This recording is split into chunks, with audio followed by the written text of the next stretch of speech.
But I want to ask you, so somebody's trying to move from the UK, US back to Ghana.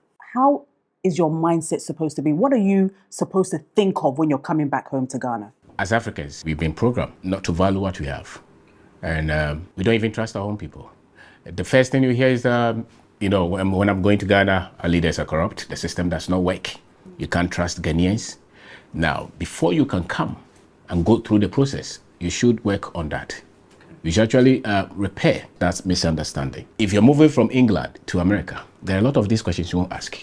Not because they don't exist in America, but because you've been conditioned to see that as a very perfect system. But we all see the results.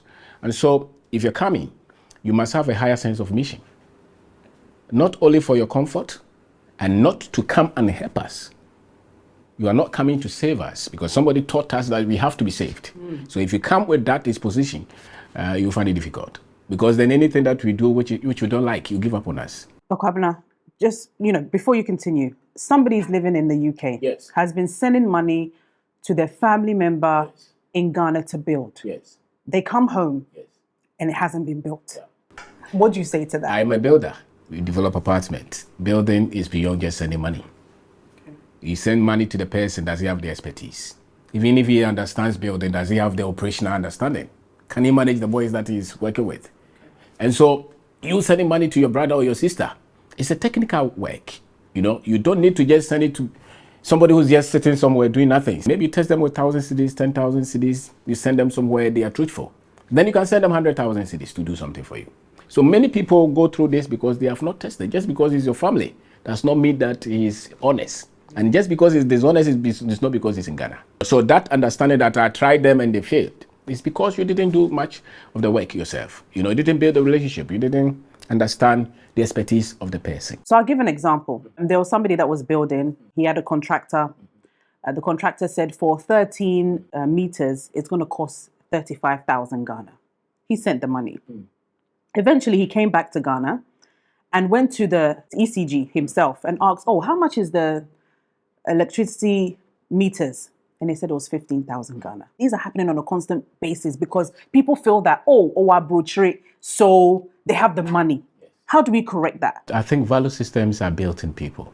Okay. At what point did any institution build that in us? The mason that you're working with, he completed maybe SHS or JSS. He's been, he was under some masters, some apprenticeship. He was not taught a lot of these values.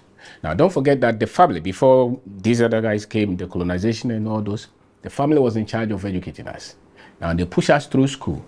How much of a school is actually instilling these kind of values? That be straightforward, that's how you succeed in life. It's not pushed down on us. Are they even bringing the religious institutions? Do you think that they're teaching us this? The nation as a whole does not have any formula to train people to live with principles and values. It's not that in their nature or is in the culture for our people to be dishonest. It's just because we've not been intentionally conditioned or taught that this is how you build anything. So the guy thinks that you are in America, you have money. You're in England, you have money. After all, that's what you portray. That when you come with dollars and you say that they pay you 10,000 a month. And he's here. So he's looking up to you. Don't forget, Tibroni is what? That's where money is. When he meets you and is not firm on his values, these are normal practices that they do. And it's not just at that level, all through, because anywhere that you go that people are principled, it's not because that is their nature, they were taught, conditioned, systems were put in place to train the people to follow a particular pattern. I don't think that we have done that, and that's why we continue to experience that. But the same person, if you expose them to different kind of information, where you say that if you're building something and you're straightforward with this person, you can have continuous work. And that's how you build your business, that's how you take care of your family. If he gets that understanding, he will come and show you the figures himself. And he will just charge what he has to charge, not to loop up the invoice, So, but it's a practice that they all go through. And once nobody tells them that this is wrong, and we are expecting them just to change by themselves, then that will be what we experience. So people come and they maybe visit ministries or, government entities and they want to do business with them, or they've got some ideas. Back in their home, maybe in the Western world where they've lived for many years, things happen quite quickly and the systems are a bit slower here. I always say that Ghana has its own system. But when are we going to be able to get a system where it's a bit quicker? Sometimes you go to the ministries, you give them a letter. They said, oh, we've received it. The next week you've gone, miss, they've lost the letter. How do we get, because those are the things that frustrates the diaspora who is coming back, who's used to a certain way of living. Systems are built by human beings. The reason we have the minds that we have is because we should be trained to build our own structures. Now, if you look at the inception of education, developing the minds of the people to build structures to run the environment was not really part of it. It was just regurgitation. Or they just read and, tell me what is this, and you give me the answer, and we think that that's an education. Really, education is developing the minds of the people to think, to put systems of steps in place so that they can solve problems that they meet. And so when we say that Ghana does not have an intentional system that works, it is true, because we have not built that. We inherited a system that we thought was designed for development, and it was not designed for development. So if you look at our business laws, if you look at even our just the legal laws that we work with, any other law, even look at our hospitals, they should be built based on the understanding and the culture of the people. If you pick a seed, the seed germinates. Yeah. Everything is in that seed, isn't it? But we are trying to superimpose something on us and expect to grow with it. It does not work. Now, the education to develop that system has also been truncated. And so when I go to school, 90% of what they teach me is probably an English culture. It's not really an education. Right. Because the way my grandfather was doing farming should be the one that they teach me in school, with maybe science, data, research on that. But here's the case, they put my grandfather's practice somewhere. And then they give me a practice from England, in Ghana, in a Hamatan. So if I complete that school and I'm not able to do anything, why do you blame me? And so we should come to a point where we build our own. That's how the development will come. Trying to say that, okay, when we practice it like they do it in this country, it means that we are developing a lie. And that's why we have left a lot of our people behind. After all, I'm in Ghana, I go to school and I have to speak English. At what point did English have to become the standard language? Have you not come of age to say that our primary schools, our secondary schools, our universities should have some of our local languages? When we were in the university, I went to Kwabena University. The professor who was teaching us English was using Twi. Was a Monte. Into where I know what's here more. The Muhian is a subject in a verb, you can reason with it. And I think he was right. You can't develop a people in the absence of their own identity, their own culture. And so long as you continue to do that, you have not educated them. And so they cannot build that system that you're expecting. So you have something in your mind that this is a country that has, but at what point did we intentionally put these structures in place to say that this is how a nation is developed? Kwabena, but do you think that even if Ghana was to say, okay, we're going to have a language in Ghana, we would agree? The Dars will say this, the Asantes will say this, the Ewes. Everybody should say something. But when they told us to sleep, we slept. We didn't agree with the president. Somebody must say that if we want to develop, these are the things that we must have in place. If you don't do that, then don't expect that development. So I think that we are trying to just play it safe because we're really not determined to develop as a people. We want to practice the democracy, we want to practice the election, sports, entertainment, and those are dominant.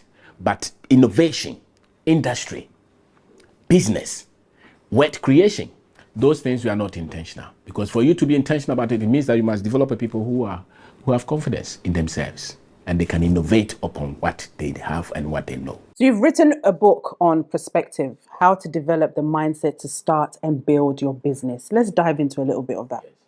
This is a book that I would have written to myself when I was growing up in Ghana.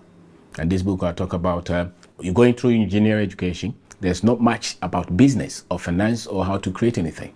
You're just given formulas. And once you finish, actually they expect you to complete and come and look for a job. In a kind of economy, how many industries are being built and who is building them? And so I'm saying that if you go to school and you train thousands of our people to complete and look for a job, you're deceiving them. And so the kind of education that they have to give themselves so that they can pick kelewele and sell it and build an industry out of it, or go and start an okra farm and build an industry out of it. That's why I wrote Perspective. And it has to start with mental shift and develop your confidence as an African. That's another thing. Yes, there was not much history about us. The history that they were teaching us in school was starting from 1957, or slavery and colonization. I think if you start the history of a people from that weak point, you produce a people who are not confident. in their heritage. And so I started to study history beyond that. 5,000, 10,000 year history, not just on Ghana, but on the whole African race. And that repaired something in my mind. And beyond that, I started to study finance, how to pick any small idea and turn it into a business. And knowing that for you to create wealth is not salary. It's not salary at all. It's in business and it's investment. Entrepreneurship. That's it. I mean, 90% of the time, if you pick any group of people who have created wealth by themselves, that is where it lies, you know. And so when I complete school and I don't have a job, it's not disadvantage. I can still create wealth because actually, if you depend on salary, you and wealth creation, you're far. But Kwabena, not everybody is built to be an entrepreneur. Some people are built to be 9 to 5. Like, for instance, Michael Jackson, he's a singer. He had backing vocalists. Yes. Some of them are not supposed to be at the front of the stage, but they're supposed to be managing the back, the chorus, all of that kind of stuff. Do you agree with that? Or do you think everybody's supposed to be an entrepreneur? That's what somebody told us. Once you eat, I've seen teachers who thought that they were just 9 to 5. And then after retirement, they are now building school. It's a lie for you to tell somebody that not everybody can start a business. It's business that's meeting a need. It's the conditioning. And after all, if I complete school and nobody is employing me, and you have told me that nobody can be an entrepreneur, so what do you expect me to do? Still wait for somebody to help me? No. Anybody at all can pick any idea and turn it into something. Some it will be very easy for them because maybe they have natural flair for it or their training. But some, they just have to do it out of necessity. I know a gentleman who is a teacher in the North.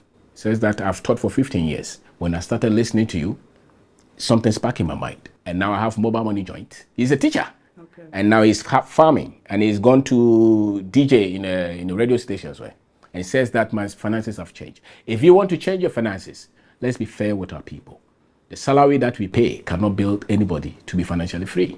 But there are so many opportunities in our country that people can add something to it, even if they have to keep their job. Yeah. So that idea.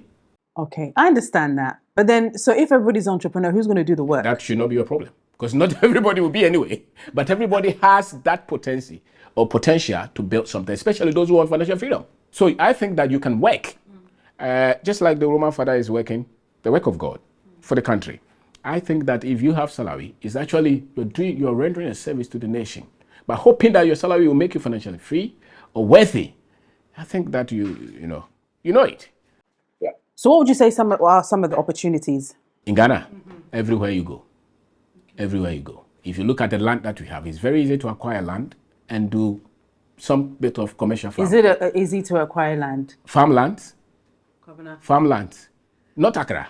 Okay. Farmland. You go to Buno, you go to Volta, you want 2 acres, 10 acres for cassava farm? Yes. You'll be able to. Okay. Anybody at all can also start to trade something. See, we try to measure our economy with the standard of the West. They have industries, so they can tell you that not everybody can be an entrepreneur. We don't have it. So tell your people the opportunities are around you. If you have a degree, that's not mean you cannot be a cassava farmer. Yesterday, somebody sent me a picture. He says that he's an assemblyman in Santiachim. He has a master's in something, and he started to do his own farm. So he produces plantain, cassava, okra, and he says that, boss, I don't even look at my salary again. Wow. Do you tell this person that you can't be an entrepreneur? These are the opportunities that we have. Our system is said that these are the ways that we can use to create wealth. And so you look at what you have and then what you can do with what you have. So how do we teach ourselves money? How do we streamline that? You must know how to get money. That's your income. You must know how to preserve money. And you must know how to multiply that money based on the environment that you have. And that's why the one who is waiting for the government to increase his salary is waited forever. But the same person can do something extra in the free hours that they have for extra income. He's able to manage that well. He'll be able to have some kind of leverage. So do you think people in the diaspora have a more advantage than the people in Ghana? I wouldn't say so. I think it matters what you know in the environment that you are. If you come with money, that is not enough. There are multinationals who have come here and packed back. They came with a lot of money, but the local knowledge was absent. I think the problem with the local person is that he's looking for a white savior. And so when you come with your pounds and your dollar, they think that you have an advantage. I think that the one with the proper information that works on the ground has better advantage. Because knowing what to do with what you have is different from just bringing money. But Kwabena, there's thousands and thousands of Ghanaians that are trying to get out of Ghana. That's colonization. Our minds have been colonized. And so the man has completed school, he has a wife, he's teaching in a secondary school, the government pays him something, the wife is also getting something, they have family, and they are respected in the society, but they think that they have to leave that and become a security somewhere because they want to build a house. Some of them have even built houses, and they will sell them and go to Canada. The problem is not money. The problem is that we've been defeated as a people, mentally, from top to bottom. And that's how we see the way we see ourselves, you know. And so when the African is not able to cross that line, whatever that he has, he will not have any respect for it. You've written in your book, just to add on to what you're saying, that we have not been trained to solve the problems of our environment because there is no sense of pride of our heritage when it has to do with building businesses. Yes. Can you delve into that? Because when you go to business school, what do they teach us? The case studies that they give us, they're foreign. They're foreign. So the school that you go to, when you finish, you don't see any example. For instance, if you pick a case study of Emina who started to sell, let's say, cocoa, and if Emina was taught well, and if Emina was handling her money well, 3 years, 5 years, you see that Emina has some level of financial success. If you go to school, these kind of examples you will never be taught. As a matter of fact, your teacher is telling you that when you finish school, some General Motors will employ you as an engineer. So the fundamentals of building, turning an idea and turning it into a business or an industry is not so much part of the kind of education that they have given us. Because somebody wants to take your wealth, your gold, your diamond, your oil. So why would they give you that kind of consciousness if you want? That a lot of you people who have been given this kind of education should go back and turn your raw materials into something beneficial. That is not it. So you see professors, PhD holders, they are all, what model do they have? When I want to start a business, I need capital. That's a very big issue, isn't it? But who will give you capital here? But there's a way you can start. Yeah. Because there are so many people who have started business without any business, writing anything and looking for writing any proposal or looking for any capital. They just started with what they had. And today is a big business. What they needed, or what we need, is the resolve, is the resilience, is the toughness of mind, and the positivity to say that I can pick this and build this gradually, and being patient. And these ones, we think that they're absent, largely. You went to school in Ireland, and you came back. What made you come back? Because some people, they go and study, and they're like, nah, forget Ghana. This is where I want to be. This is where I'll be able to make money and go back home eventually. Sense of duty, sense of destiny, sense of purpose. I thought that the desire, the talent that I had, I could not be in that country, and it was worth it to come and just fight.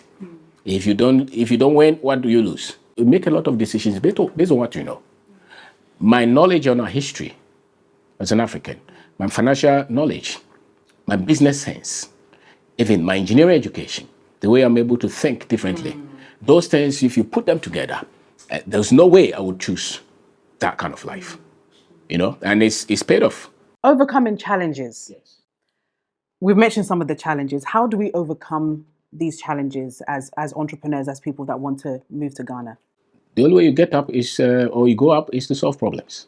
If you're looking for life without problems, then you must as well give up. Any great person that you see, it's because they resolve to, stay in the game and win. How can you be a winner in a game that you're not part of? And so, entrepreneurship, life, success, achievement in any industry, you must have the resolve to solve problems. And so you're thinking about problems, challenges, difficulties that you meet. You're thinking, the way you see those will decide whether you continue to fight or you give up.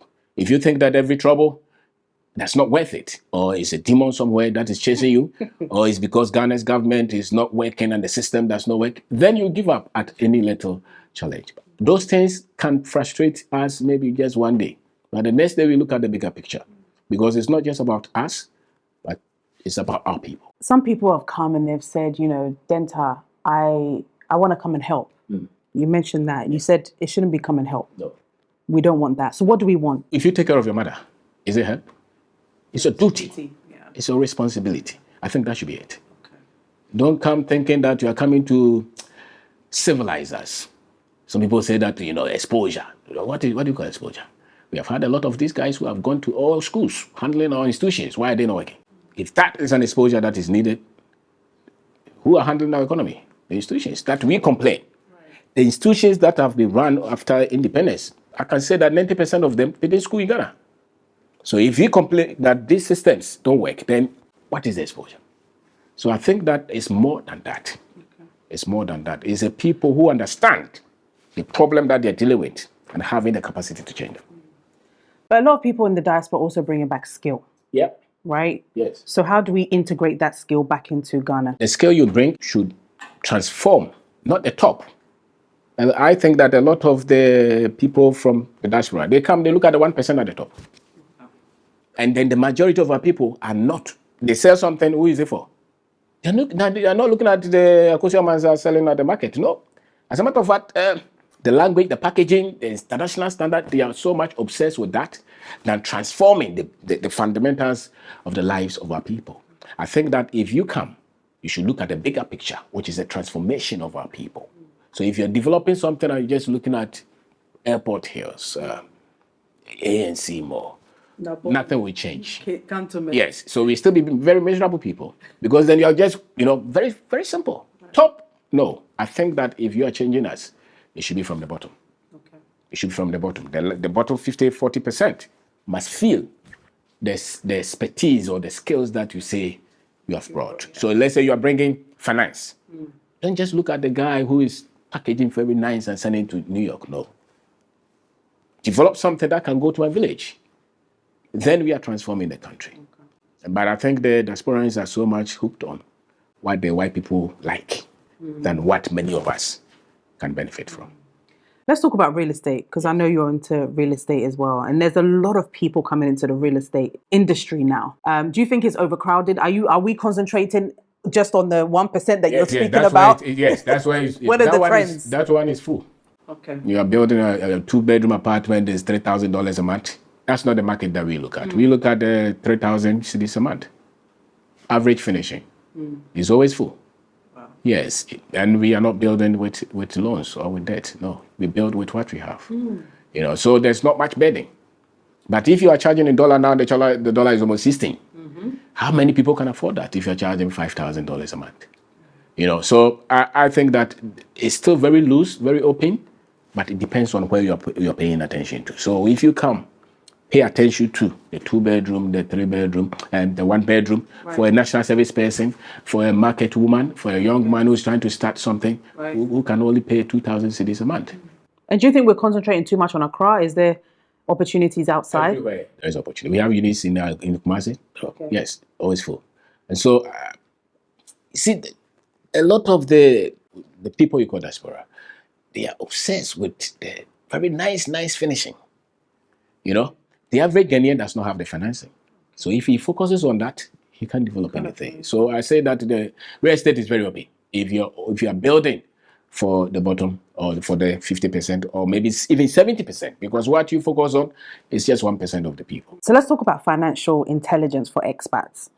In financial intelligence, you discuss systems and financial freedom and how important it is for personal development for entrepreneurs in Ghana, and what steps we should take to ensure that it's a continuous journey. Wow, that's loaded. Intelligence is the application of knowledge and skill. Okay. And once you're intelligent in something, you get consistent results. You cannot be intelligent until you give yourself continuous education. And as a matter of fact, life, the best leverage is you constantly adding value to yourself, and that's going for information. And so you're a diaspora, you're coming here. The systems from where you come and where we are, they're different. If I go to the bank now, maybe 30%, 40% a year.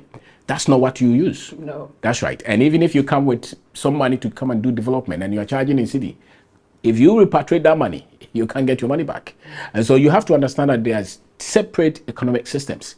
Many of our people don't have credit card. So when you're producing something on the market, we are very much price sensitive. We buy on price more than on quality. Why? Because nobody is giving us free money. So if I'm buying a car, it's my money. If I'm building a house, it's my money. If I'm going to school, it's my money. If you're producing bag for me, you can say it's something, but it's my money. I'm not buying on a credit card. If I start a business, there's no funding. So you have to know the difference between these structures so that when you come, you develop products or businesses that suit such a people with this kind of financial infrastructure, if you want. Because without that primary understanding of different infrastructure that we have, you will think that you're pushing something on us, and by the time you're done, nobody wants it. So that's why you can have premium buildings for rent for 2 years, 3 years, and nobody goes there. It's not because people don't want building or a place to stay, but it's over price. So produce something within our ability to purchase, and that will put you somewhere. A friend of mine has a salon. She's a diaspora, she moved, she opened the salon, and then she realized that, people were stealing the money. And so she then decided to do cashless. So when you come, is either you pay with credit card, you pay with Momo. Do you think that these are things that you cannot really tell somebody in the diaspora? You have to come and experience it and then adapt. Yeah. Because I feel like Ghana, you have to come and experience to learn, because there's no information that will tell you these things until you come and build. Yeah. Yes, you should come and experience it. Just as I'm here, and if I've never been, how can I assume and even experience somewhere that I've not been? And so I think you come and learn the process. You don't want the people to give the workers cash. Wow. I think that you can give them some bit of training. It's not just the shouting. You must understand the people you have picked, how you pick them. Okay. Many times people will just use, Ghana, we don't pay them well, so let's come, it's 200, I'll give you 500. You pity us. So anybody somewhere, what did you use to pick those girls? What condition? What level of education? All those come to play so that at least you can see it. It does not mean that they will not do what they intend to do, but at least you can build a culture where when they come, they try to be honest. So I think that once you have also picked them rightly, you give them continuous training. These are people who think that if I put a sticker on my wall, God will make me rich. He does not link his prosperity to the work ethics that he has. So now you have to tell them. This is somebody who is looking, traveling, just to say that if I get a visa to America, I will do well. He goes to church and the pastor is collecting their passports and praying over them.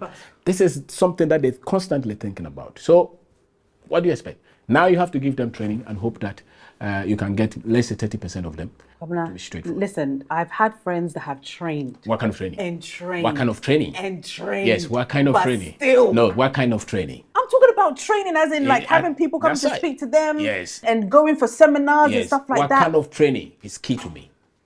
What did you touch? What content? Because we also work with the same girls. And you've been okay? We are fine. I'm not saying they don't steal. But I'm saying that what they steal has not collapsed the business. do you get me? The same Ghanaians, we are here, they are working.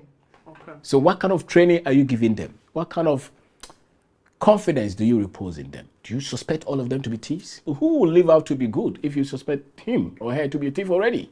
So any little thing you think, hey, Ghana, you have to build their confidence. And those who are doing well, you encourage them. So there are techniques, there are practices, there are tactics that you have to use. And that will call for you to be so much obsessed with the belief. What are those tactics? Because honestly, Kwabena, even when we are picking them, we will do mathematics. Yes.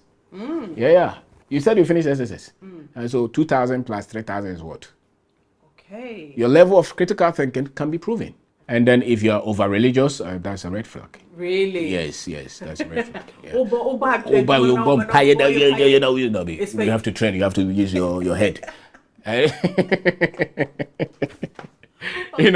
other thing is that if you have so many dependents on you, that is a burden. And if you have to pick 10 people, maybe just one will be out of pity or out of, you just want to, So the other day I pick a girl, she has difficulty. I know that she's not in that class, but I just have a hope that she will develop because of her condition. Right. So, but you build a culture where the leader knows that we trust them. And if they do something, you don't go there and shout. Even if you want to take them out, no problem. But don't make it small thing you want to bring the police. No. So our approach is a bit different. And if they need help, you help. And there is funeral, don't just say that you don't care. And why you're late? For instance, if they are late, you are shouting. In America, it's not like that. In America, they use train. We use trotro. You drop 3 times. We see Simuntem. Okay, fine. But he got home 9. At what time can he get up? So we have to, our expectation must be built on the infrastructure that we have as well. Kwabena is a vicious circle. Listen, there's this person that works, and the only diasporan that's in the office, it rained. Yes. The only diasporan that was in the office showed up when it was raining. Yes. The rest of them, There are Ghana people, none of them showed up to work. Only the diasporan. They didn't even call to say, oh, I'm going to be running late, I'm not coming. Nothing. You have a standard. You have gone through that for how many years? We work through the snow. Yes, because you have gone through that. We have not. So we are learning. How long? How long? You have not pushed us through. Our contractors or our masons, for instance, those who have worked with some other companies, their thought patterns are different. For instance, we make bags and slippers. Okay. There's this guy who makes our bag. Anything you say, he doesn't get it. He can't write his name, he can't do anything. The other guy, same, he can't write his name. But he worked with some other company. So he came with some bit of training. It's easier for him to listen. And so the diaspora will call because that is the culture that we're born in. If you sack him, he doesn't have to sleep on the street. Never forget that. Oh, baby, what that? You think that he's not ambitious, but he's cushioned. I'm not making an excuse for that, but I'm saying that understand that so that at least you don't kill yourself and you don't break down. We'll definitely break down. Yes, because you're expecting so much, but it takes time for us to develop. Okay. So when you're coming, you shouldn't expect too much. I don't think that you should bring your standard here. Put your standard somewhere and develop us with us. Yes, you break down. And no, it's not just at that level, at every level. The same girl that you say that they are late and everything, when you have problem, look at the way they express their love. When you are in difficulty. Right. The same Ghanaian that you don't trust. When your car falls in the gutter, everywhere they come. Madam, you know, here. So, yes, they may not meet the other standard. But usually they're doing it because they know that they may be going to get some money. If you don't give them anything, they don't have any problem. When you went to your village, you saw your grandmother, your sisters, your aunties, they'll bring you food. Not because they want to expect anything. That is in them. So that thing is still in us in a very high level. Our interpretation or our explanation may be different because you are wearing a particular glass. Okay. And you believe that, we have to be pushed, we have to be polished, we have to be, upgraded. Maybe. But I think that there's a way that we can do that without breaking our people. The role of the media and seminars. Yes. What role do you think they play in all of this? Our media is just entertainment, sports, religion, They really don't think we have a problem. They really don't think. They think that they have to sedate the people, amuse them, and that's entertainment. No, we have problems. And so we must use the media to reconscientize our people, or to conscientize our people to wake up. Great work ethics you must develop. Values you must develop. Being able to, build the people that you can depend on to get the work done. These are difficulties that we have. People waiting for God to come and solve their problems. It's a problem. But the media does not really look at it that way. Every morning is political discussion. And we think that politics is the only problem that we have to solve. Who did that to us? Is the people who gave the media people training. Because if you go to any media house, the attention is always on sensationalism. They're just looking for views, without thinking that we are not America. America can amuse themselves, but the problems they have, our problems are different. You have a generation which are going through the desert to Libya. You have a situation where your graduates are comfortable to accept any job anywhere than their country. And you still want to entertain your people as the other people know. And so I think they are also victims of the same miseducation. But they will not accept that because they think that they know. But we look at our results, there's something more that we have to know. I feel that the media have a big role to play. America has basically sold themselves as the American dream, right? They have Superman. We have Ekuonaba, who's, lying. They portray themselves as superheroes. They can go and conquer anywhere in the world and they'll win. We don't have that. We are more entertainment. When you listen to our media, it's more entertainment. It's more about alcohol. I get so frustrated when I watch Ghana TV. It's about alcohol. It's about sex, drugs. It's about different things that is not for a mind to grow. Those things doesn't help us. But we don't use our media for what you're talking about. No, we don't. But I think Americans have also pushed a lot of entertainment. Jay-Z and all these other guys. There's a lot of entertainment. It's like they are patriotic. It's like you spoke about. We're not very patriotic as Ghanaians, as Africans. It's conditioning. It's training. Okay. The media person, somebody trained him. And they are doing what they were trained with. And even the owners of these media houses, do they really have an agenda to make sure that people develop? They think that we are okay, actually. And so it's a whole national psyche development, if you want, that we all must play a role. I will not even look at the main media stream. I think that we can use social media to do a lot. Yes, because they are interested in cooking. They will put a camera on it. Anything that will develop the minds of the people, they say that there's no viewership. So I say, let's use WhatsApp. Let's use Facebook. Let's use YouTube. So, for instance, the programs that you do, I think that people have picked a lot from your interviews than watching some of these other media houses. So there are so many channels that. But Kwabena, when you compare some of my views, yes, to entertainment views, yes, I'm nowhere. I agree. I agree. I'm nowhere. Nobody wants to hear good news. Yes. Human being naturally would want to, have fun, pleasure, than responsibility. But if the few that I've watched will do more, far more better in life than the masses that are watching the other one. So I don't expect them to compete at the same level, but at least you're also creating value in that line. Right. The media that we have, so I don't have a lot of confidence. Maybe they will change. Right. I do a lot of programs with my friend Kyei-Duah. He's tough on that because he's gone through it. Right. He's building businesses out of that, and he wants that to be shared. And the reports that we have had from such interviews since 2020, they are staggering. They're amazing. So it's not because our people are lazy. If you give them the information, a lot of them are searching for information. If I open my handles to you, the messages that come every minute, it's amazing. And so it's just that, yeah. People are looking for information to better their lives. So many. Because where is it that they're teaching us finance? At what point did somebody teach you how to handle your money? At what point did anybody teach you how to structure and have goals for your life? You don't have that. And so once they come into contact with such messages, at least you open some door, you open something, it triggers something, then they go to search and develop themselves more. And so I would say that they may be loud, but we may be making greater changes than them. Okay. Yeah. And I mentioned when I was in America, what I did see was the American flag everywhere. Like every 2 blocks, I see the American flag. And I feel that those are little things that makes them patriotic. Just having that sense of pride. We don't have these type of things. Do you think that if we incorporate these things, it will help us as well? Yes, it would. It would. But you see, we still have backlog of colonial thinking. I mean, institutions are largely colonial. We're still part of Commonwealth. So we are not fully in charge of who we think we should be. So, look at you say the British government has sanctioned something, giving money to support, and the money that is given, the minister has it. Yeah. So why would you take it? So the people who represent you, they accept gifts that should not be accepted. Right. You should hold your dignity. But the chief, with all his content and everything, is accepting some boho from some foreigner. No. And so when you grow up seeing that, where is your confidence? And so why should I put Ghana flag somewhere when you're telling me that boy should come and sing boho for me? If somebody comes from somewhere to teach finance, you see how people will just put flag on it, isn't it? Yes. But if I teach it, then they will question you. Oh, dear grandmother. We still have, it's a process for us, but I think we have a problem trying to project ourselves and project our own. I've been to Rwanda and I've seen a vast change in Rwanda in terms of how the government thinks and how they work. I went there to do the Goober Awards, and for me, working with their ministries, I've never seen a ministry that works, that you email and within 10, 15 minutes, everything is responded to.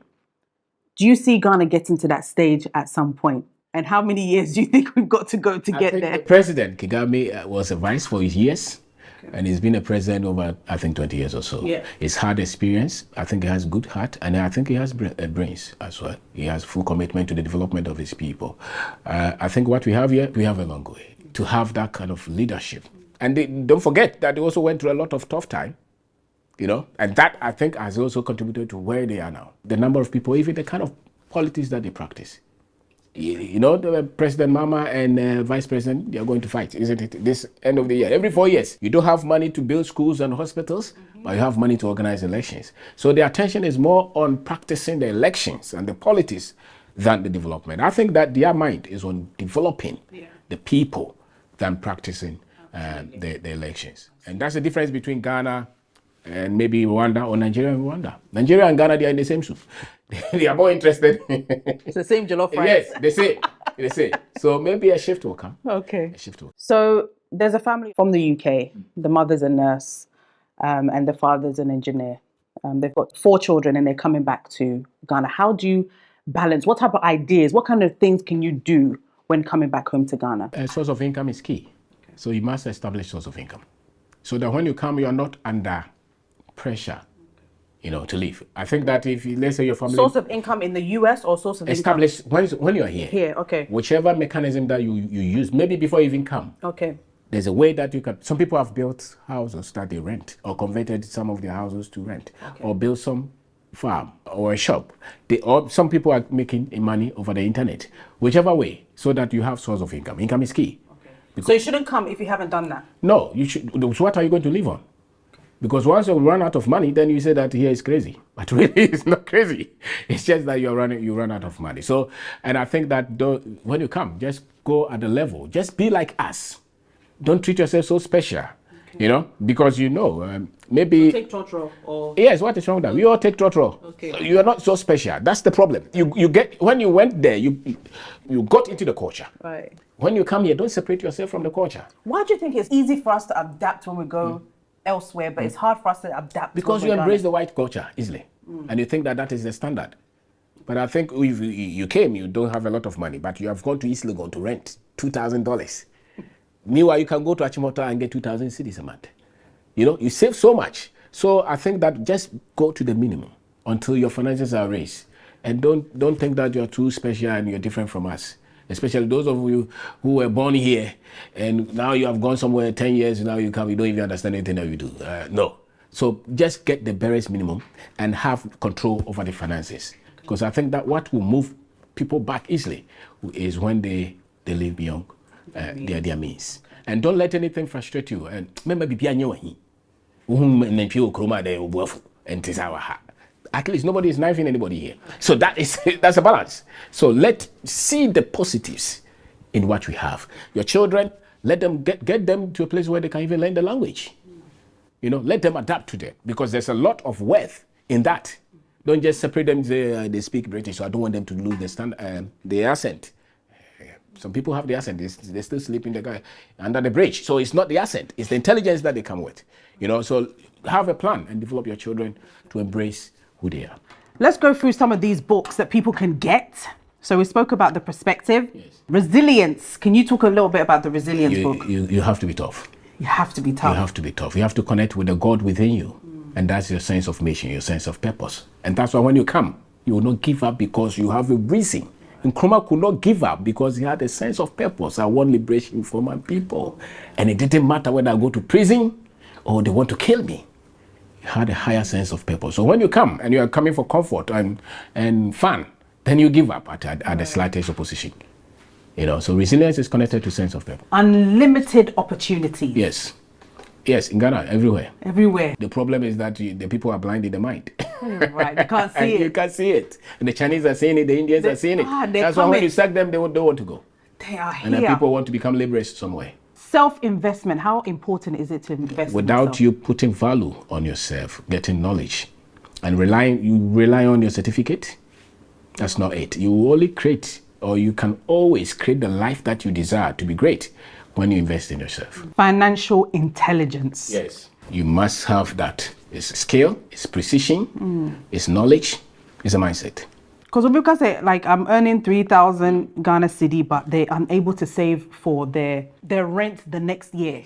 Because it's depending on that 3,000. He was in his village, he has 10 plots, can do okra. The other day somebody sent me a message, said that I've done okra. Every week I harvest, I get 5,000. He invested some money. Wow. Okra. Some people, cassava, aboboya, 1 bucket is 1,200. You are there teaching, saying that you want the government to make you rich. You lack intelligence. So can you talk about some of the success stories that have come up, some of these? The other day, a young man sent me a message from Kyei-Duah. Said that, boss, I'm in my village now. I'm doing cassava farming. I've been able to save money. Before I was using the money on girls, and fully. But because I got the sense that I have to handle my finances, now I've saved enough money, I want to buy a boboya and carry people's cassava in the village. He's not thinking of moving to the city. There are a lot of young men, educated ones, who, somebody even, our last seminar, Accra, a police officer came.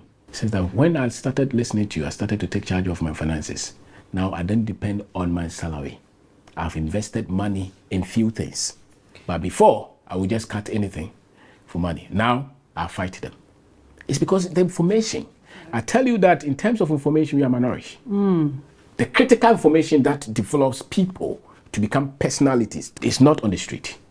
And that is what we have to push. Financial freedom. Financial freedom. If you can't live without salary, if you can't take care of yourself without somebody taking care of your money, you're not free. It does not matter how much income you have. It's how much you can survive without that income. And so the first 10 years of you working, instead of you to blow the cash, invest the cash in things that will produce money. The whole agenda is push the money in entities that will work more than you. And then when you get there, you can say that I don't want to do this work again. African advantage. Yes, African advantage. The African advantage is in you. It's in business. It's so easy for you to start anything, sell anything here, and create wealth. That is what the foreigners are seeing, that many of us don't see. Because they have told us that Africa is poor, which is not true. Somebody has to tell you. You know, there's this philosophy that if you continue to push a lie on them, they will believe that it is true. And that is what they have done to us. So we see opportunities everywhere. And yet we still see us as disadvantaged because of what they have pushed on us. And in Streamline, how to teach yourself money? I had to learn it myself. So you go through a lot of mistakes. Or you can't pay. Your business will go down because you employ too much that you didn't have to. You go for loans that you didn't even look at the interest rate. All those show that you didn't have any education or money. If you had it, you will know that almost all the time you have so much than what you need. So somebody I was mentioning, somebody that owns, maybe is making 3,000 Ghana cedi and thinks that they have to divulge that 3,000 Ghana, can they actually save 500 or something somewhere to build? Freedom is not free. You must have that sense of responsibility that my condition will change if I take charge. So I'm not waiting for God to change my finances. I'm not waiting for the government to change my finances. I'm not waiting for Visa to change my finances. So even if it's 20 cedis that I can save, there is this guy who works with us. The money before, what we pay him was using it to build. I told him that, no, you don't do that. You come from a place that you have access to a lot of land, cocoa farm and all those. So he went and discussed it with his uncle. He stopped building and put the money in the cocoa farm. The other day he told me that he has bought another one. And now they are planting maize and plantain under it. He's put his building on hold. And I told him that if you're able to do that and let's say you get even 20 bags of cocoa or 100 bags, this one will take care of you for the next 10, 20, 15 years. And then you can start to build. Because when you finish building, what does it give you? So your first 10,000, 20,000, 200,000 should not go to buy a nice car or a nice building. It should go and bring another money. And this one, our people don't get it. So he starts to work, he wants to have a very fantastic wedding. To save 100,000 or the wedding, we are why? Because you need money to manage the family. And so the sense will be that when you start to work, save money and make sure that you don't keep the money in the bank. You invest the money in something that you have control and you understand. If you don't have control and you don't understand it, they will screw you. Financial freedom is not really just becoming wealthy per se, but making sure that at every stage of your life, you have enough to live and to help others. So your final thoughts on a diasporan that's trying to move back and set up a business in Ghana, what would be some of your advice that you would give? Think of your future. In your retirement, do you really think that you have invested money in that place that will take care of you without you going to work? It's far easier to do that in Ghana. All the pain and the struggle and the disappointments that you go through in Ghana, if you withstand them and overcome them, the future looks brighter, far more brighter than saying that I've given up on them because they have chopped my money. It's not only you that they chop your money. They chop all of us our money. But if we still stay in it and overcome that, if you're here and you're able to hold it for 2, 3, 5 years, you start to understand the system and you start to know where to step. So don't just pack because they have chopped your money or you are disappointed or you have gone back to nothing. Stay in it. If you don't qualify the class, you will never be promoted. What about the Ghanaian that's trying to go outside for greener pastures? I would say travel to sea, take a holiday, but don't abandon your job or your business here, thinking that when you go, you'll be rich. Don't sell your house. Because when you go, it's packaging, it's a Hollywood movie. A lot of us will struggle when you go there. You go to start from zero with all your certificate and your education. And I don't even understand why people don't read the minimum income. For instance, in England, the average monthly income is what? Maybe 2,000. The whole year is how much? 24,000. If you eat from it, how much do you have? So let's say the person says that, no, I'm paid 5,000. Okay, the whole year is what? 60,000 pounds. Take your tax and everything from it. How much can you save? But go to a lot of the wholesalers here and ask them. So if it's about money, it's intelligence. It's not in working 8 hours. But because our people have accepted to be bond servants. And so we don't see the wealth. These guys come here, they come with nothing. before you see it. So anybody who stays and not give up, give yourself 10 years and see if you not become successful. My mates that are here and my mates that travel, those who are here are far more ahead with better quality life, not just money, than the others who stayed somewhere. I feel that I've seen more millionaires on the continent than outside, for real. That's it, yeah. I'm passionate about the continent. I feel that we should all come back. But what Kwabena has taught us is that we are all entrepreneurs. You can set up a business and make it in Ghana.